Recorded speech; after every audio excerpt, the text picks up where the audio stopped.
Let me start saying that this is not a rant or anything, just a story about how I, and my ex-wife, deal with our divorce. Hope this can help anyone who is going through the traumatizing time of being cheated on.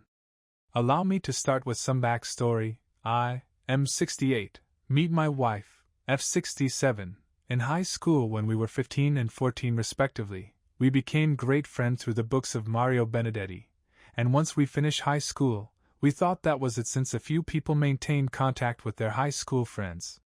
3 years later, we meet again, this time under critical circumstances. Chile went through our infamous coup d'etat, and since we went to the same college, after me dropping mining engineering, we start to hang out again for security, since I had a car and can drive her safely home.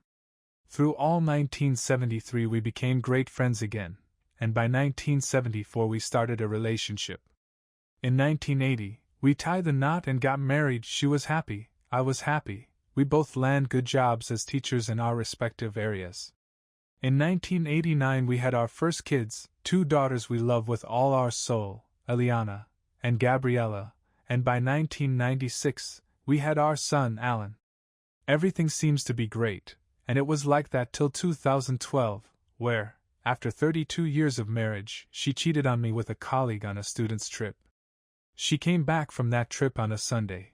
I pick her up and we had a very silent trip back home. That was the moment when I knew something was wrong. A few hours later, I was in bed and she was sitting on it, and that's when she dropped the bomb. Thankfully, she didn't do it the same as most stories here. She said that she needed to apologize and that she needed to be honest. She confesses having sex with her colleague, and that she knew that was a deal-breaker to me. I probably cried myself to sleep that night. Monday came and we went on our lives as nothing happened, but before I leave, I told her that we were gonna have a talk at night. That night we talk about everything, why she did it, what she expected to happen after that, and if she planned to hide it. As usual, she was completely honest. She explained to me that her affair was a stupid decision she made. She knew, after the rush from the sex ended, that she would tell me about it, and she was expecting me to divorce her since she knew that cheating was a deal-breaker for me. A week after that conversation, we hired a lawyer to help us divide our assets bought in the marriage. She bought my part of the house, we sold our cars and start the proceedings. I left the house a week later when I found an apartment to rent. 2 weeks after that, we asked our daughters to come back, so we could break the news to her, since our son already knew, because me leaving the house is not something we could hide. We knew it was wrong, but we lied to our youngest son. He was in a complicated age. The divorce wasn't something that would help, but knowing the real reason for the divorce wasn't gonna help either. We did tell the truth to our daughters, and I asked them to please, even when the situation was bad, they don't take it on their mother, since she might have failed as a partner, but she never failed as a mother. They refuse, but thankfully, they agreed to keep the truth from their brother.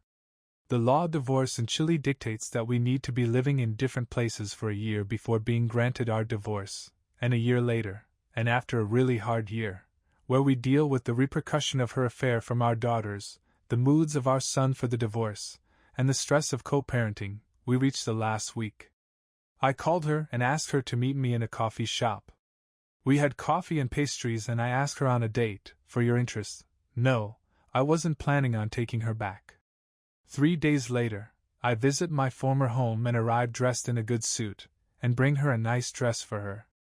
I take her to dinner, we went to a tangeria, we dance as we used to, and I drive her home. We had a cup of coffee and a shot of pisco on the terrace I built, and she finally asked me why I take her on a date. I kissed her hands and look at her, very sad, and tell her that she knew why.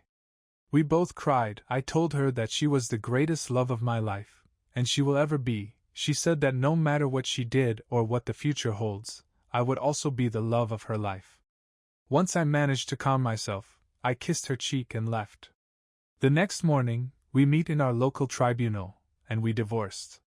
Since then, thankfully, she managed to repair her relationship with our daughters, and when our son turned 20, she told him the truth about the divorce. The relationship with our son is a bit rough since we lied to him, but I explained to him that we thought it was the best course of action since he was going through a complicated stage of his life. It's gonna be 7 years since our divorce, and my ex-wife is my friend. Our daughters left their resentment for her affair, and my son is still working on that. And if you're looking for the reason why I took her on a date a few days from our divorce being official, it was because I knew that would be the last time I would call her my wife. We had a very successful marriage with a tragic ending, but I don't regret marrying her. She gave me the most wonderful gifts ever. My kids, yeah, my daughters are 31 and my son 24, but they will always be my little princesses and my boy will always be my tiny squire, and with them, my grandkids. I really hope my story can help someone because there is life after the life you built. It might not be the one you pictured it, but if your partner is completely honest, it's possible to forgive.